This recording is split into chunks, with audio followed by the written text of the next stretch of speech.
carriage driving requires some specific equipment and horses. Yeah, that'd probably be a good idea. Yeah, probably, yeah. Hannah is learning all about this at the Walnut Hill Carriage driving competition, and she's with some four-legged friends. Hi, Hannah. Hi guys, that is Gloria handling Eka. He is a beautiful horse. Frisian horse. Frisian horse. Yes.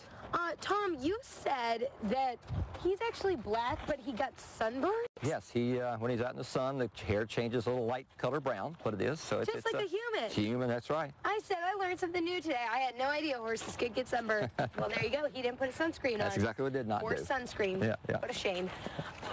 You are one of the drivers for this weekend's competition. You're an owner and a driver. Owner and driver, right. How long have you been doing this? We started showing here in 2003.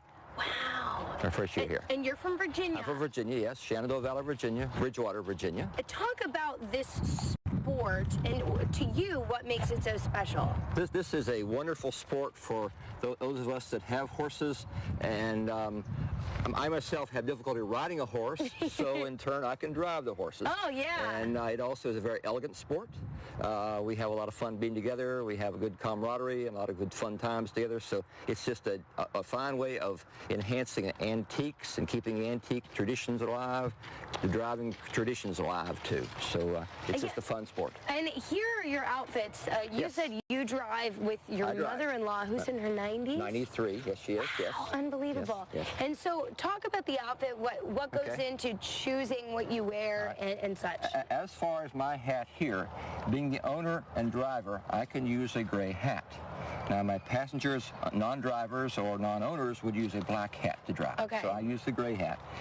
It's a tradition. It also indicates that when you see somebody coming along and they have the gray hat on, they own the carriage or the driver of the carriage. So it's a person that you would probably tip your hat to if they had a gray hat on also too. Okay. So it's just a tradition, is what it is. The aprons match the carriage upholstery. The lady's hat or the lady's outfit is what they desire to wear for the time. But for us, for the drivers, there's a tradition with that. And that's really what this is all about, tradition, because I mean a lot of this, look, you've got, these are real candles that you put inside. Yes. This is an antique carriage. This carriage was made in 1893. Wow. So the tradition is here with this one too. The lamps are original for the carriage. That's what they came with it when it was made. That's what stays with it now too. The carriage was made in New York City by Brewster Corporation, 1893. Wow. And you said this is a Rockefeller carriage. This belonged to John D. Rockefeller. Yes, he drove this carriage in New York City. Wow. I bought it from David Rockefeller, his son, and I showed David pictures of his dad driving. He said, yes, that's my dad driving the carriage in New York. And he said he drove every day to work with the carriage. And why do you want to keep this alive? What do you want people to know about this sport? Because a lot of people who aren't involved in carriage driving may have never seen this before. Why do we keep it alive? It is a part of America, part of Americana. It's just part of our history. We have been driving carriages longer than we've been driving cars. So it's just, it's a really old tradition, old sport.